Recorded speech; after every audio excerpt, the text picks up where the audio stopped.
At this point, I'm sure everyone is familiar with the 3-3 looping blitz, right? But do you actually know how to run this defense? Or do you just know the basics?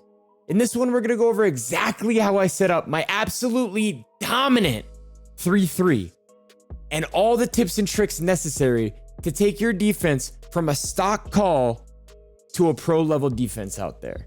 But first, make sure to smash that subscribe button and tap that notification bell, man, so you never miss any of the great free tips I put out. Now let's get into the video, man.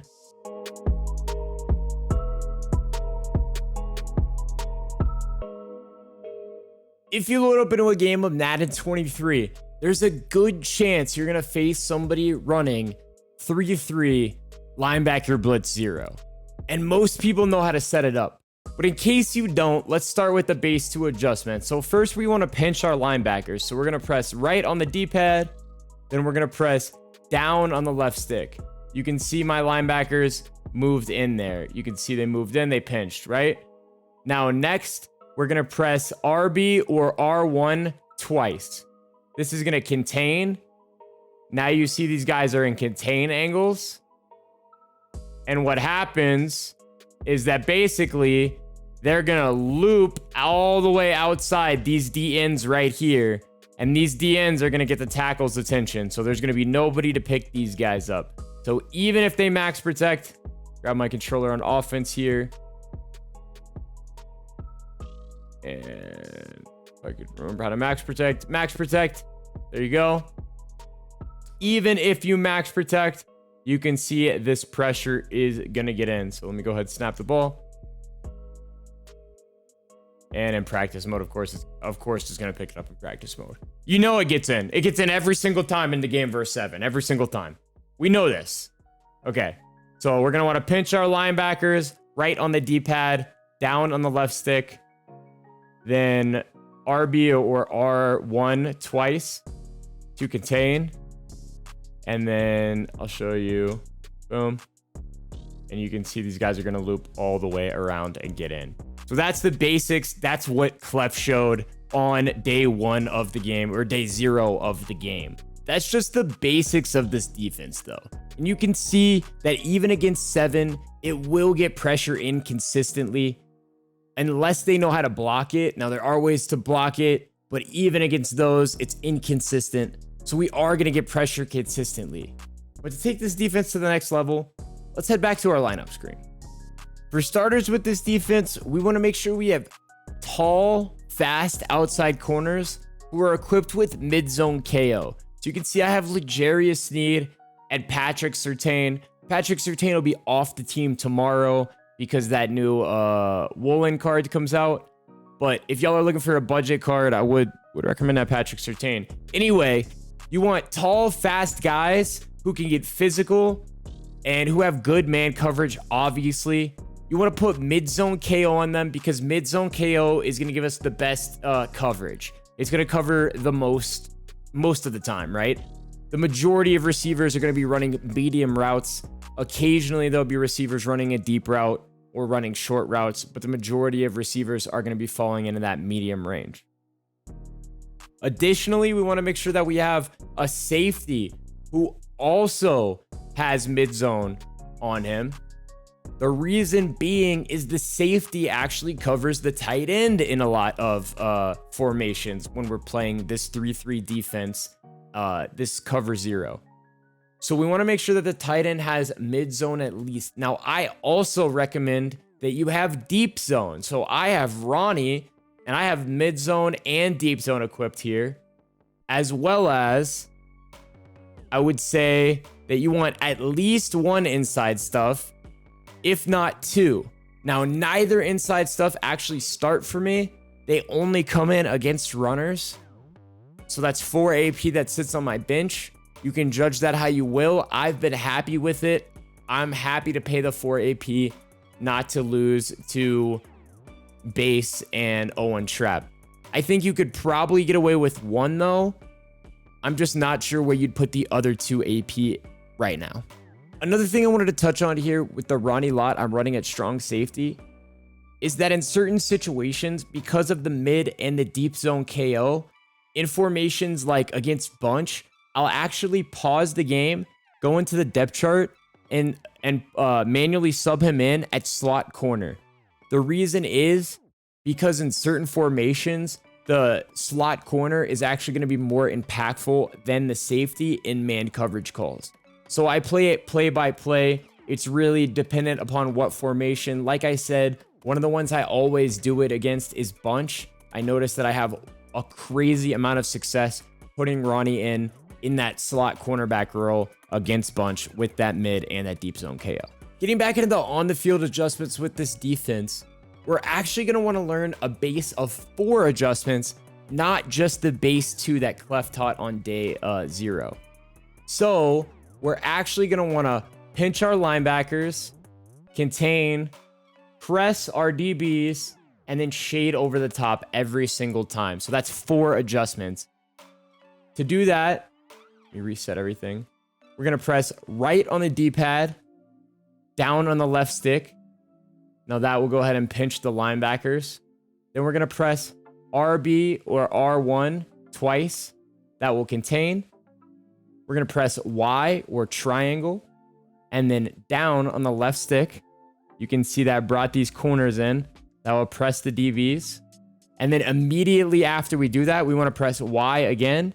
And we want to press up on the right stick to shade over the top.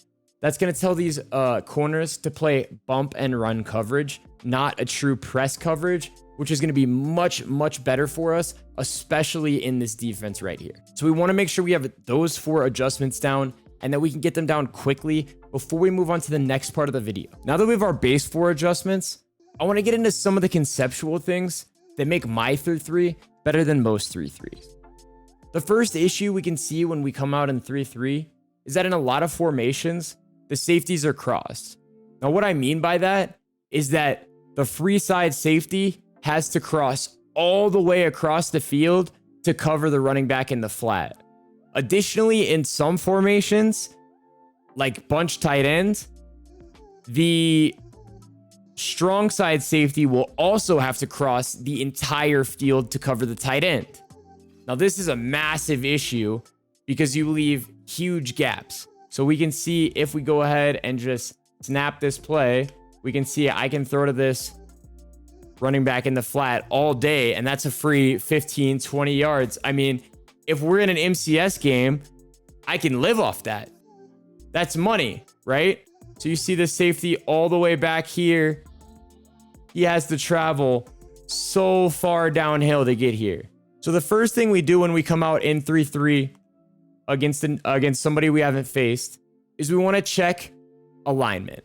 We want to make sure where the holes are. So against trips, for instance, which I have my offense lined up in right now, you can see that the free side safety is going to have to come all the way across to cover the running back. We can't have that. So we have a few different options. 3, in fact. We can either man one of the linebackers up. So I can take A and man him up. We can bracket the sideline or Mabel the sideline like this. Or we can manually switch the safety assignments if they're crossed. So in this formation, that's not going to apply. But in some formations, if they were crossed, we could actually go ahead and switch them like that. Now you can see in this formation, that's still going to leave the tight end open, even if I put the strong side safety on that. Now I could do something like put that linebacker, right? So now I have this guy covering the tight end, Woods covering the tight end, and I have Derwin is covering the running back. I could do something like that, or we could bracket the sideline, Mabel the sideline over there, or we can man the running back up. Now, let me reset my play. If we man the running back up with one of the linebackers, you can see now we have the running back double covered. And one of the guys is going to be coming across all the way in the formation. That's not good. We don't want that. So what we're going to want to do here is we can either put A in a flat by pressing Y, A, and then right on the left stick there. Or we could put him in a deep zone. We could put him in a half, so pressing up on the left stick. Or we could put him in a inside third, for instance, by pressing left on the left stick. So all three of those are different options we can do, and you'll see me run all the different variants here. The next concept that separates a bot 3-3 from a pro 3-3 is when to blitz and when to play coverage. This is a vital aspect. Some players just outright blitz every single play with this defense, and that's not correct. Sometimes you need to throw your opponent off and play defense. And we can actually play some really interesting cover 1 shells from this. But they all require that we get our base 4 adjustments in so that we maintain the same look and we can confuse our opponent. We want to get those base 4 adjustments in. And then once we get those, we can do something like we could purple A over here, our right of side linebacker. We could actually flat the safety as well. And now we could drop this linebacker and play a really interesting cover 1 look. We could still send 1 linebacker. We could still send 1 linebacker like that and only cover 1 sideline and play an interesting cover 1 look. We could do something like put this guy in a hook, and now we're playing a robber look. You can see there's really a lot of endless options here. We can put this guy in a half, and then we could put this guy in a third, right? And now we have the sideline covered. We're covered deep on that whole sideline, right? We really have a lot of different options here. You can also put this guy in a quarter, the safety in a quarter. That will come in handy against some players. I've noticed that this quarter right here will actually guard the post route pretty well. This post route from inside guys. So if you see somebody running like a slot post on you, try this inside quarter right here. Additionally, sometimes it'll get out there on corner routes. You can really see the options are endless, and I'll have Dan cut to some in-game coverage looks, but you just want to make sure that you're mixing it up, but you know what you're doing. There's a purpose to everything that you're doing. You're putting a zone out there to try to stop something that the opponent is going to do or that you think the opponent is going to do.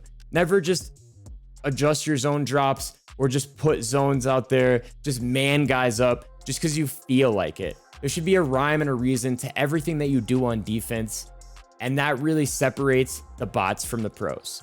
And that's what really separates a bad 3-3 from a pro level 3-3.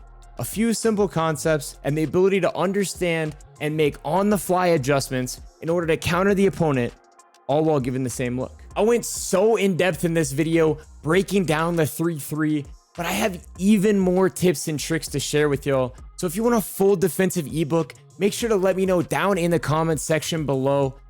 And in the meantime, if you enjoyed this video, why don't you check this one out?